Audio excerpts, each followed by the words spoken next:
بسم اللہ الرحمن الرحیم نحمدہ ونصلی ونسلم علی رسولہ الکریم اما بعد۔ والدین کا کیا حق ہے؟ یہ موضوع میں نے اس لیے منتخب کیا کہ میرے پاس عموماً شکایت آتی رہتی ہیں کہ بچے جو ہے والدین کے ساتھ بہت زیادہ بدتمیزی سے پیش آ رہے ہیں اور والدین کا دل دکھاتے ہیں۔ اور ابھی ریسنٹلی میرے پاس ایک کمپلین آئی ہے ایک والدہ کی طرف سے کہ ان کا بیٹا جو کہ کافی سمجھدار اور مطلب جسے ہم نہیں کہہ سکتے کہ وہ بہت زیادہ چھوٹا ہے، سب کچھ سمجھتا ہے اور تقریباً یوں سمجھ لیں کہ بلوغت کے قریب ہے یا بالغ ہوں گے، کہ وہ اپنی والدہ کے ساتھ جو ہے اس طرح سے کلام کرتے ہیں کہ وہ گالیوں تک کی نوبت آتی ہے اس میں۔ تو مجھے بہت دکھ ہوا اور میں سوچ بھی نہیں سکتا تھا کہ مطلب اس طرح بھی ہو سکتا ہے، کیونکہ والدین تو اللہ تبارک و تعالیٰ کی طرف سے بہت بڑی نعمت ہے، بڑی نعمت ہے، بہت بڑی نعمت ہے۔ اگر ہم ان کی قدر کریں گے تو ہم واقعی میں خوش نصیب لوگ ہیں، اور اگر ہم قدر نہیں کریں گے تو ہم بہت زیادہ بد نصیب ہیں۔ مطلب میرے پاس سادہ سادہ الفاظ ہیں، میں آپ کو کیسے سمجھاؤں؟ آپ سب حضرات کو پتہ ہوگا اس معاملے میں کہ اللہ تعالیٰ نے والدین کو کتنا بڑا حق دیا ہے، کہ قرآن پاک میں جہاں پر اللہ تبارک و تعالیٰ نے اپنے حق کو بیان کیا، توحید کو بیان کیا، اپنی وحدانیت کو بیان کیا، وہیں پر اللہ تبارک و تعالیٰ نے والدین کے ساتھ اسی آیت میں، یہ نہیں کہ اگلی آیت میں، اسی آیت میں اللہ تبارک و تعالیٰ نے والدین کے حق کو جو ہے فوراً بیان کیا اور فرمایا کہ وَقَضَىٰ رَبُّكَ أَلَّا تَعْبُدُوا إِلَّا إِيَّاهُ وَبِالْوَالِدَيْنِ إِحْسَانًا، کہ جہاں پر اللہ تبارک و تعالیٰ توحید کا حکم دے رہے ہیں اور اپنی وحدانیت کا حکم دے رہے ہیں، وہیں پر اللہ تبارک و تعالیٰ والدین کے ساتھ حسن سلوک کا بھی جو ہے وہ حکم دے رہے ہیں سب کو۔ تو اس بارے میں بہت زیادہ فکر مند رہنے کی ضرورت ہے کہ ہم نے اپنے والدین کا کیا حق ادا کیا۔ اسی لیے میں نے سوچا کہ چلو میں امت کے جو بڑے لوگ گزرے ہیں، ہم تو بہت، ہماری تو کوئی حیثیت نہیں ہے، لیکن جو اس امت کے بڑے لوگ گزرے ہیں، صحابہ کرام رضی اللہ تعالیٰ عنہم اجمعین، انہوں نے کیا فرمایا اور تابعین نے کیا فرمایا، اور اس طریقے سے جو سلف صالحین گزرے انہوں نے کیا فرمایا والدین کے حق کے بارے میں قرآن اور حدیث کی روشنی میں، تو میں نے سوچا میں اس پہ ایک کلپ بنا دوں اور آپ حضرات کے ساتھ شیئر کروں، شاید کسی کو فائدہ ہو، شاید کوئی جو ہے وہ اپنے والدین کے حق کو ادا کرنے والا بن جائے، تو میرے لیے بھی صدقہ جاریہ بنے گا اور اس کی بھی زندگی بچ جائے گی، کیونکہ والدین کے ساتھ برا سلوک کرنا، اس کی سزا جو ہے وہ دنیا میں بھی ملتی ہے۔ تو کچھ گناہ ایسے ہیں جن کی سزا اللہ تبارک و تعالیٰ آخرت کے ساتھ ساتھ دنیا میں بھی دیتے ہیں، اس میں سے ایک جو ہے والدین کے ساتھ وہ برا رویہ اختیار کرنا اور ان کے ساتھ بدتمیزی سے پیش آنا یا ان کا دل دکھانا ہے۔ حضرت عبداللہ ابن عمر رضی اللہ تعالیٰ عنہما کے پاس ایک شخص آیا اور انہوں نے حضرت عبداللہ ابن عمر رضی اللہ تعالیٰ عنہ سے پوچھا کہ میں نے اپنی والدہ کو خراسان سے مکے تک یعنی بیت اللہ تک میں ان کو اپنے کندھے پہ بٹھا کے لایا اور ان کو تمام مناسک حج کروایا اور اپنے کندھے پہ بٹھا کے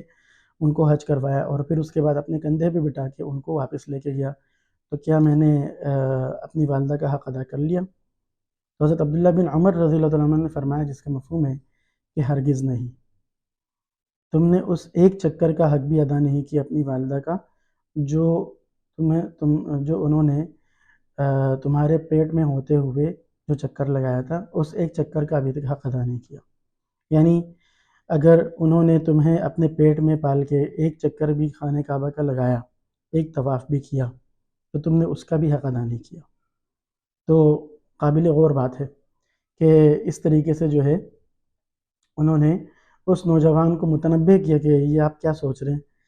کہ آپ کے ذہن میں یہ ایک بہت بڑی غلط فہمی ہے کہ تم نے جو ہے صحیح ہے، بظاہر بہت بڑا کام ہے یہ، اگر دیکھا جائے کہ ایک ملک سے دوسرے ملک جو ہے کندھے پہ بٹھا کے والدہ کو لے کے جانا اور پھر مناسک حج کروانا اور پھر ان کو واپسی لانا،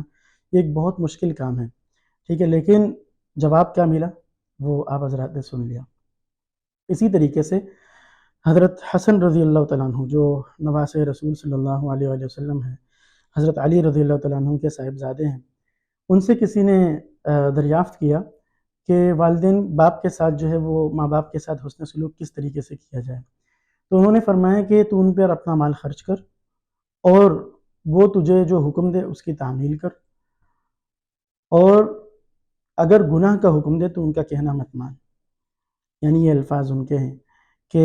اپنا مال خرچ کرنا یہ بھی والدین کے حقوق میں سے۔ آج کل یہ بھی ایک بہت بڑی شکایت ہے کہ والدین جب بچے جوان ہو جاتے ہیں تو وہ پھر جب خود کمانے لگتے ہیں تو ان کا ایک یہ کانسیپٹ ہوتا ہے کہ مطلب ابھی باپ تو کما رہا ہے یا ماں باپ دونوں کما رہے ہیں تو مجھے ان پر خرچ کرنے کی کیا ضرورت ہے۔ حالانکہ ایسا نہیں ہے، بلکہ ہمیں اپنے مال سے خوب دل کھول کر ہمیں ان پر خرچ کرنا چاہیے۔ جیسے ہم کسی دوست کے اوپر خرچ کرتے ہیں نا، اور اس پر ہم فخر محسوس کرتے ہیں کہ ہم نے بڑی دوستی نبھائی ہے، تو ہمیں اپنے والدین کے اوپر خرچ کرنا چاہیے۔ دوستوں سے زیادہ تو والدین کا حق ہے۔ تو آج کل ہم دوستوں پر تو زیادہ خرچ کرتے ہیں معذرت کے ساتھ، تو ایسا نہ ہو میرے جو دوست ہیں وہ سن کے ناراض ہو جائیں۔ میں اصل میں جو میں پیغام دینا چاہ رہا ہوں وہ یہ ہے کہ ہم دوستوں پر تو بڑا خرچ کرتے ہیں، لیکن جب والدین کی باری آتی ہے نا تو پھر ہم وہاں پر جو ہے تھوڑے سے کفایت شعاری سے کام لیتے ہیں کہ ہمیں ان پر جو ہے خرچ کریں گے تو پھر جو ہے وہ خرچہ کیسے چلے گا۔ تو بہرحال ایسا نہیں ہونا چاہیے، دل کھول کر خرچ کرنا چاہیے، ٹھیک ہے۔ حضرت عبداللہ ابن عباس رضی اللہ تعالیٰ عنہما، جو نبی علیہ الصلوۃ والسلام کے چچا زاد بھائی ہیں، حضرت عباس رضی اللہ تعالیٰ عنہ کے بیٹے ہیں، صاحبزادے ہیں، تو انہوں نے فرمایا کہ والدین کے ساتھ حسن سلوک میں سے یہ بھی ہے کہ تم ان کے سامنے اپنے کپڑے بھی مت جھاڑو، کہیں کپڑوں کا غبار اور دھول ان کو نہ لگ جائے۔ دیکھیں یعنی کتنے ادب کی بات ہے کہ کپڑے جھاڑنے سے بھی منع فرمایا ہے کہ ان کے سامنے مت جھاڑو، یعنی یہ بھی بدتمیزی میں شامل ہے۔ مجھے حیرت ہوتی ہے کہ مطلب آج کل کے نوجوان گالیاں دے دیتے ہیں، اور کس طریقے سے ان کے منہ سے گالی نکلتی ہے یار۔ اپنے والدین کے لیے بہت بہت ڈرنے کا مقام ہے، یہ انتہائی ڈرنے کا مقام ہے کہ کہیں اللہ تبارک و تعالیٰ کسی برے مرض میں نہ مبتلا کر دے ان بچوں کو جو والدین کو گالیاں دیتے ہیں۔ بہت ڈرنے کا مقام ہے، اور یقین جانے میں تو بہت ایموشنل ہو جاتا ہوں کبھی کبھار اگر میں اس طرح کی باتیں سوچتا ہوں کہ کسی نے اپنی والدہ کو یا اپنے اور آج کل تو نیوز میں اور ان چیزوں میں اخباروں میں جو ہے جا بجا اس طرح کی خبریں ملتی ہیں کہ باپ کو قتل کر دیا، ماں کو قتل کر دیا، یا ان کو تھپڑوں سے مارا یا ان کو چپلوں سے مارا۔ یہ کہاں کا کلچر ہے؟ یہ اسلامی کلچر بالکل نہیں ہے، یہ اسلامی کلچر بالکل نہیں ہے۔ تو ہمیں چاہیے کہ ہم اپنے والدین کے ساتھ بہت زیادہ ادب سے پیش آئیں، بہت زیادہ۔ میں آپ کو آگے مزید کچھ چیزیں بتانے والا ہوں کہ اللہ تبارک و تعالیٰ نے قرآن میں حکم دیا کہ لا تقل لہما اف، کہ ان سے اف تک مت، یعنی اف جو سب سے خفیف لفظ ہے، سب سے چھوٹا لفظ ہے، جو ناگواری کا اظہار کوئی انسان کرنا چاہے تو وہ کہتا ہے یار اف، میں تنگ آ گیا، تو یہ بھی والدین کے سامنے نہیں کہنے، یہ کلمہ بھی استعمال نہیں کرنا چاہیے، یعنی اس کو بھی زبان پہ نہیں لانا، پیشنس سے کام لینا ہے۔ اگر کوئی بات ناگوار بھی لگے، اس سے آگے چل کے میں آپ کو اور بہت کچھ بتانے والا ہوں جو آپ حضرت سنیں گے تو آپ کے رونگٹے کھڑے ہو جائیں گے کہ یار یہ ہم کیا سن رہے ہیں، ٹھیک ہے۔ تو بہرحال حضرت علی رضی اللہ عنہ نے فرمایا، جس کا مفہوم ہے کہ اگر اف سے چھوٹا کوئی کلمہ ہوتا نا، بدتمیزی کے زمرے میں آتا، تو اللہ تبارک و تعالیٰ اس سے بھی منع فرما دیتے۔ یعنی سب سے جو چھوٹا کلمہ ہے، سب سے جو چھوٹا لفظ ہے، جسے ہم اردو میں لفظ کہتے ہیں، عربی میں کلمہ کہتے ہیں، تو اللہ تبارک و تعالیٰ نے اس کے کہنے سے قرآن میں منع فرما دیا، نص قطعی کے اندر، کہ نہیں کہہ سکتے آپ۔ تو ہمیں معافی مانگنی چاہیے اپنے والدین سے، اگر ہم نے آج تک کبھی اس طرح کہا ہو تو ہمیں چاہیے کہ ہم جا کے ان سے معافی مانگ لیں، جن کے والدین زندہ ہیں، اور جن کے زندہ نہیں ہیں تو پھر وہ ان کے لیے استغفار کرے، ان کے لیے دعائے رحمت کرے، اور کیا کر سکتے ہیں بھائی، کیونکہ یہ تو ایسی نعمت ہے کہ میں بتا نہیں سکتا۔ اللہ تعالیٰ میرے والدین کی عمریں اور آپ سب کے والدین کی عمریں، جن جن کے حیات ہیں، اللہ تعالیٰ عمریں طویل کر دے، ایمان اعمال صالحات، صحت اور عافیت کے ساتھ۔ تو حضرت مجاہد رحمۃ اللہ علیہ کا ایک قول سنیے، انہوں نے فرمایا کہ اگر والدین بوڑھے ہو جائیں اور تمہیں ان کا پیشاب دھونا پڑ جائے تو بھی اف مت کہنا۔ اس آیت کی تفسیر میں حضرت امام مجاہد رحمۃ اللہ علیہ کہتے ہیں، جو بہت بڑے مفسر گزرے ہیں، وہ فرماتے ہیں کہ اگر وہ بوڑھے ہو جائیں اور خدا نخواستہ یعنی بڑھاپے میں وہ اتنے کمزور ہو جائیں کہ ان کا پیشاب جو ہے وہ ان سے اسی طرح اگر چھوٹ جاتا ہے کپڑوں میں، تو تمہیں اس پر بھی اف نہیں کہنا چاہیے۔ آگے اس کی وجہ کیا بتا رہے ہیں، بہت یعنی میں کیا کہہ سکتا ہوں یار، میں بہت ایموشنل ہو جاتا ہوں اس چیز میں، کہ وہ بچپن میں تمہارا پیشاب پاخانہ دھوتے تھے، تو تم اس وقت کو یاد کر لیا کرو کہ کوئی بات نہیں، میرے والدین نے میری کتنی خدمت کی جب میں چھوٹا تھا، جب میں خود کو نہیں سنبھال سکتا۔ آج اگر وہ خود اپنے آپ کو نہیں سنبھال سکتے تو کوئی بات نہیں، میں ان کی خدمت کروں گا۔ حضرت عائشہ رضی اللہ تعالیٰ عنہ سے مروی ہے کہ وہ فرماتی ہے کہ ایک شخص رسول اللہ صلی اللہ علیہ وسلم کی خدمت میں حاضر ہوا، اس کے ساتھ ایک بوڑھا آدمی بھی تھا۔ نبی کریم صلی اللہ علیہ وسلم نے پوچھا کہ یہ بوڑھا کون ہے؟ اس شخص نے جواب میں کہا کہ یہ میرا باپ ہے۔ آپ علیہ الصلوۃ والسلام نے فرمایا، سنیے غور سے، لا تمشی امامہ ولا تقعد قبلہ ولا تدعوه باسمه ولا تتسبب له۔ 4 حق بیان فرما دیے اسی وقت۔ لا تمشی امامہ، کہ ان کے آگے مت چلنا، جب بھی چلو ان کے پیچھے، یعنی اپنے والد کے پیچھے چلو، راستے میں ان سے آگے آگے مت چلنا۔ ولا تقعد قبلہ، کسی مجلس میں جا کے ان سے پہل مت کرنا بیٹھنے میں، پہلے ان کو بیٹھنے دینا پھر خود بیٹھنا۔ ولا تدعوه باسمه، اور ان کو نام سے مت پکارنا، اپنے نام سے مت پکارنا، جو ان کا اوریجنل نیم ہے، جو نام ان کا والدین نے رکھا ہے، ان کے والدین نے، اس نام سے ان کو مت پکارنا، یعنی ان کے سامنے ان کا نام نہیں لینا۔ ولا تستقبلہ، سوری میں نے پہلے غلط پڑھ لیا، ولا تستقبلہ، اور ان کو کبھی گالی مت دینا۔ میں اسپیشلی اس وقت ان بچوں سے مخاطب ہوں کہ جو والدین کے لیے برے الفاظ استعمال کرتے ہیں۔ نبی علیہ الصلوۃ والسلام منع فرما رہے ہیں کہ کبھی بھی برے الفاظ استعمال نہیں کرنے والدین کے لیے۔ اچھا، اگر بڑھاپے میں کوئی بات ناگوار لگ جائے، ٹھیک ہے، تو اللہ تعالیٰ نے پہلے اس کے لیے حکم ارشاد فرما دیا، فرمایا وَقُلْ لَهُمَا قَوْلًا كَرِيمًا، یعنی ان سے خوب ادب سے بات کرنا۔ جب یہ بڑھاپے کو پہنچ جائیں تو ظاہر سی بات ہے بڑھاپے میں انسان دوبارہ بچپن کی طرف لوٹ جاتا ہے، جیسے بچے فرمائشیں کرتے ہیں بار بار، اور کبھی کبھار تنگ بھی کرتے ہیں، کبھی کبھار مطلب چڑچڑے ہو جاتے ہیں، تو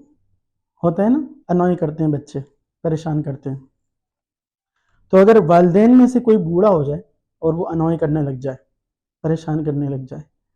میں یہ لفظ صرف سمجھانے کے لیے استعمال کر رہا ہوں، ورنہ والدین کیوں کسی کو پریشان کریں گے، لیکن چلو بوڑھے ہو گئے، فرض کر لو وہ پریشان کر رہے ہیں آپ کو، تو اس وقت اللہ تبارک و تعالیٰ نے کیا فرمایا، وَقُلْ لَهُمَا قَوْلًا كَرِيمًا، کہ خوب ادب سے بات کرنا۔ تو اس کی تفسیر میں قول کریم سے کیا مراد ہے؟ وَقُلْ لَهُمَا قَوْلًا كَرِيمًا، یہ جو قول کریم ہے، جو نرم بات ہے، اس سے کیا مراد ہے؟ حضرت سعید ابن مسیب رحمۃ اللہ علیہ، جو مشہور مفسرین میں سے ہیں، محدثین میں سے بھی ہیں، انہوں نے فرمایا کہ خطاکار اور زرخرید غلام سخت مزاج اور ترش روح آقا سے جس طرح سے بات کرتا ہے، اس طرح سے بات کرنا قول کریم ہے۔ یعنی کسی کا غلام ہو جس کو اس نے خریدا ہے، اور وہ غلام خطاکار بھی ہے، ٹھیک ہے، یعنی اس وقت اس سے کوئی غلطی ہوئی ہے اور کوئی مسٹیک ہو گئی اس سے، اور اس مسٹیک پر اس کا جو آقا ہے، اس کا جو ماسٹر ہے، وہ اس کو ڈانٹ رہا ہے، اور وہ ہے بھی سخت مزاج اور ترش روح، یعنی بد کلامی سے پیش آ رہا ہے اس سے، لیکن وہ غلام جو ہے وہ تو غلام ہے اس کا، تو وہ جس طریقے سے اپنی غلطی کو ایکسیپٹ کر کے اور اس کی ڈانٹ کو سن کے بات کرتا ہے جس لہجے میں، تو سعید ابن مسیب رحمۃ اللہ نے فرمایا کہ قول کریم سے مراد بھی ایسے ہی بات کرنا ہے، یعنی والدین سے اسی طرح بات کریں آپ۔ اچھا، آگے جا کے قرآن پاک میں اللہ تبارک و تعالیٰ نے ایک حکم دیا، وَاخْفِضْ لَهُمَا جَنَاحَ الذُّلِّ مِنَ الرَّحْمَةِ، کہ ان کے سامنے، یعنی اپنے والدین کے سامنے شفقت سے جھکے رہنا، اپنے والدین کے سامنے شفقت سے جھکے رہنا۔ تو حضرت عروہ رحمۃ اللہ علیہ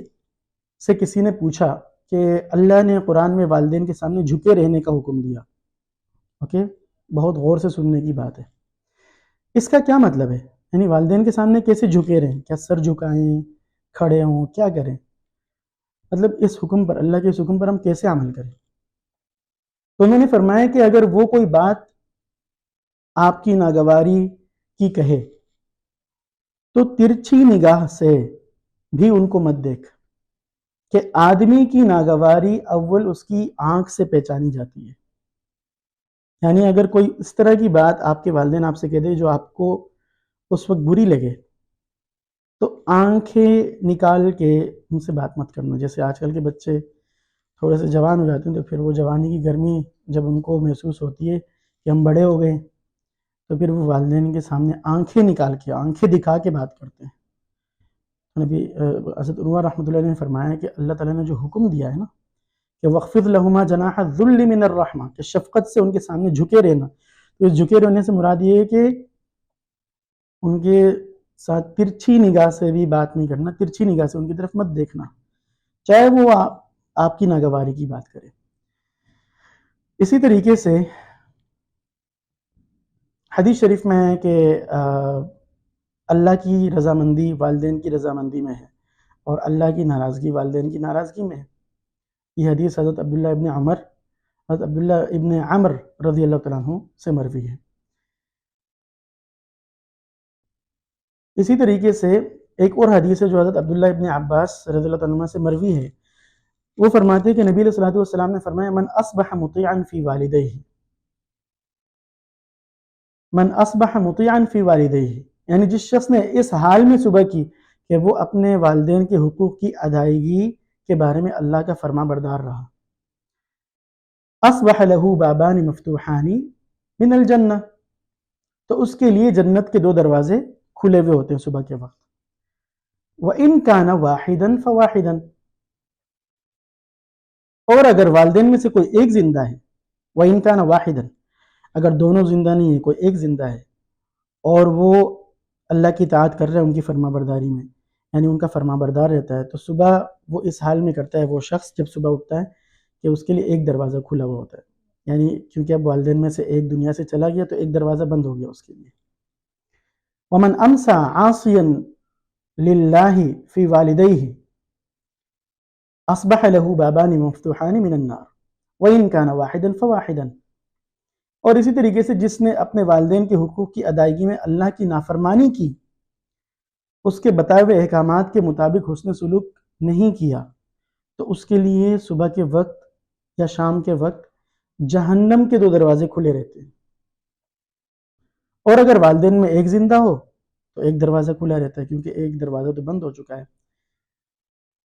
یعنی والدین یا تو جنت کے دروازے ہیں یا جہنم کے دروازے ہیں. اگر ہم ان کی اطاعت کرتے ہیں تو وہ جنت کے دروازے ہیں، اور اگر ہم ان کی اطاعت نہیں کرتے، نافرمانی کرتے، تو وہ جہنم کے دروازے بن جاتے ہیں. یعنی ان کی نافرمانی کرنے کی وجہ سے ہم جہنم میں جا رہے ہیں، یہ مطلب ہے. قال الرجل وَإِن ظَلَمَهُ، تو نبی علیہ الصلوۃ والسلام سے ایک شخص نے پوچھا، ایک صحابی نے پوچھا وَإِن ظَلَمَهُ،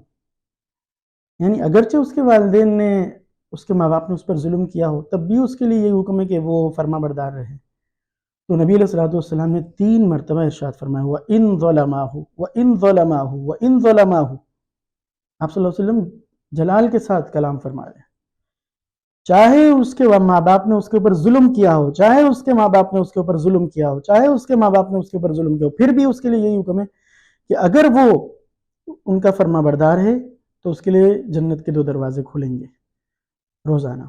اور اگر وہ نافرمان ہے تو جہنم کے 2 دروازے کھلیں گے. یعنی ان کا جو بیہیویئر ہے اپنے بچے کے ساتھ وہ الگ، لیکن بچے کا بیہیویئر، بچے کی کیا رسپانسبلٹی ہے، اولاد کی کیا رسپانسبلٹی ہے، اس کے حوالے سے بات کی جا رہی ہے. یہ آخری بات بھی سن لیجئے، بہت زبردست بات ہے. حضرت رفاعہ بن ایاس رحمۃ اللہ علیہ کہتے ہیں کہ ایاس بن معاویہ رحمۃ اللہ علیہ کی والدہ کا انتقال ہوا. غالباً وہ اپنے والد کی بات کر رہے ہیں، ایاس رحمۃ اللہ علیہ، کہ جب ایاس بن معاویہ رحمۃ اللہ علیہ کی والدہ کا انتقال ہوا تو وہ رونے لگے. کسی نے پوچھا کیوں روتے ہو؟ تو انہوں نے فرمایا کان لی بابان مفتوحان الی الجنۃ واغلق احدہما، یعنی میرے لیے جنت کے 2 دروازے کھلے ہوئے تھے، اب ایک دروازہ بند ہو گیا کیونکہ میری والدہ کا انتقال ہو گیا، تو اس لیے رو رہا ہوں کہ جنت کا ایک دروازہ میرے لیے کلوز ہو گیا، بند ہو گیا۔ تو بہرحال خلاصہ کلام جو ہے وہ یہ ہے، اور ہاں ہمیں والدین کے لیے دعا مانگنے کا بھی خصوصی طور پر اللہ تعالیٰ نے حکم دیا ہے کہ ہم ان کے لیے دعائیں مانگیں، ٹھیک ہے؟ اور قرآن میں اللہ تبارک و تعالیٰ نے خود ایک دعا جو ہے وہ ارشاد فرمائی کہ اپنے والدین کے لیے ہمیں مانگنی چاہیے، رب ارحمہما کما ربیانی صغیرا۔ اگر ہم انفرادی طور پر مانگ رہے ہیں تو میں نے اپنے استاد محترم کو سنا کہ انہوں نے جو ہے ایک دفعہ دعا میں یہ کلمات ارشاد فرمایا، رب اغفر لی ولی والدی ورحمہما کما ربیانی صغیرا۔ تو میں بھی اسی طرح سے دعا مانگتا ہوں اس صیغے کے ساتھ، رب اغفر لی ولی والدی ورحمہما کما ربیانی صغیرا۔ بہت زبردست دعا ہے۔ تو آپ سے بھی میری گزارش ہے کہ اپنے والدین کی خوب قدر کریں، اسپیشلی میں جو ینگ جنریشن ہے ان سے مخاطب ہوں اس وقت، یا پھر جو چلو ینگ نہیں ہے، اولڈ ہیں، یا جیسے بھی ان کے والدین زندہ ہیں تو خوب ان کی جو ہے نا خدمت کریں۔ یہ نہیں کہ ہم الگ رہتے ہیں، والدین الگ رہتے ہیں تو ہم کبھی جو ہے ان کے پاس جاتے نہیں ہیں، ان کا پوچھتے نہیں ہیں، آخر وہ والدین ہیں، ان کے دل میں ضرور جو ہے اس بات کی ایک حسرت ہوگی کہ میرا بیٹا جو ہے میرا پوچھنا نہیں آتا۔ بھلے آپ الگ فیملی میں رہتے ہیں لیکن کم از کم ہفتے میں ایک چکر، نہیں تو کم از کم 2 ہفتے میں ایک چکر ضرور لگا لیا کریں۔ ہونا تو یہ چاہیے روزانہ ایک چکر لگائیں ان کے پاس، جائیں ان کے پیر دبائیں، ان سے دعائیں لیں، ان کی خدمت کریں۔ آپ یقین جانیے اگر آپ اپنے والدین کو خوش رکھیں گے اللہ تعالیٰ آپ کو بہت خوش رکھیں گے، بہت خوش رکھیں گے۔ اور خدا نخواستہ اگر آپ کے والدین آپ سے ناراض ہیں تو یہ زندگی بھی جو ہے وہ تباہ ہو جائے گی، اور آخرت کی زندگی تو ہے ہی تباہ۔ ایک حدیث میں آخر میں سناتا چلوں، بات بہت لمبی ہو گئی، 23 منٹ ہو گئے، کہ ایک مرتبہ نبی علیہ السلام اپنے ممبر پر اوپر چڑھنے لگے تو آپ صلی اللہ علیہ وسلم نے ایک سٹیپ پر، ایک سیڑھی پر اپنا قدم مبارک رکھا، فرمایا آمین، پھر دوسرے پہ قدم رکھا دوسری سیڑھی پر، پھر تیسری سیڑھی پر، پھر فرمایا دوسرے پر بھی فرمایا آمین، تیسری پر بھی فرمایا آمین۔ تو جب اترے تو نبی علیہ السلام سے صحابہ کرام رضی اللہ تعالیٰ عنہ اجمعین نے پوچھا کہ یا رسول اللہ صلی اللہ علیہ وسلم آپ نے اس طرح آمین فرمایا؟ تو آپ صلی اللہ علیہ وسلم نے فرمایا کہ حضرت جبرائیل علیہ السلام تشریف لائے تھے اس وقت، اور انہوں نے 3 بد دعائیں دی، اور ایک روایت میں آتا ہے کہ انہوں نے مجھے فرمایا کہ آپ مجھ سے کہا کہ آپ آمین کہو، تو میں نے آمین کہی، ٹھیک ہے؟ تو اس روایت میں بہرحال یہ بات نہیں ہے کہ انہوں نے مجھ سے کہا، لیکن دوسری روایت میں ہے کہ انہوں نے مجھ سے کہا۔ تو اس میں سے ایک جو ہے وہ بد دعا یہ تھی کہ جس کے والدین یا ان میں سے کوئی ایک وہ بوڑھے ہو جائیں اور مطلب وہ دنیا سے اس حال میں چلے جائے کہ وہ اس کی مغفرت نہ کرا دیں، یعنی یہ ان کی خدمت نہ کر سکے، اپنے والدین کی خدمت نہ کر سکے اور وہ دنیا سے چلے جائیں، تو ہلاکت ہو اس کے لیے۔ میں حدیث شریف کا مفہوم سنا رہا ہوں، ایگزیکٹلی وہی ورڈز کوٹ نہیں کر رہا۔ تو آپ صلی اللہ علیہ وسلم نے فرمایا آمین۔ ان کس قدر خطرے کی بات ہے کہ حضرت جبرائیل علیہ السلام بد دعا دے رہے ہیں، اور کہاں پر؟ مسجد نبوی کے ممبر کے پاس، اور آپ صلی اللہ علیہ وسلم اوپر چڑھ کے فرما رہے ہیں، ممبر پر ہیں اور فرما رہے ہیں آمین، ٹھیک ہے؟ تو ہلاکت پھر یقینی ہوئی نا۔ تو اس لیے ہمیں چاہیے کہ ہم والدین کا حق ادا کریں، ان کو خوب پیار دیں، ان کو بہت خوش رکھیں، اگر وہ آپ سے ناراض ہے کسی بات پر تو جا کے ان سے معافی مانگیں۔ جزاکم اللہ احسن الجزا۔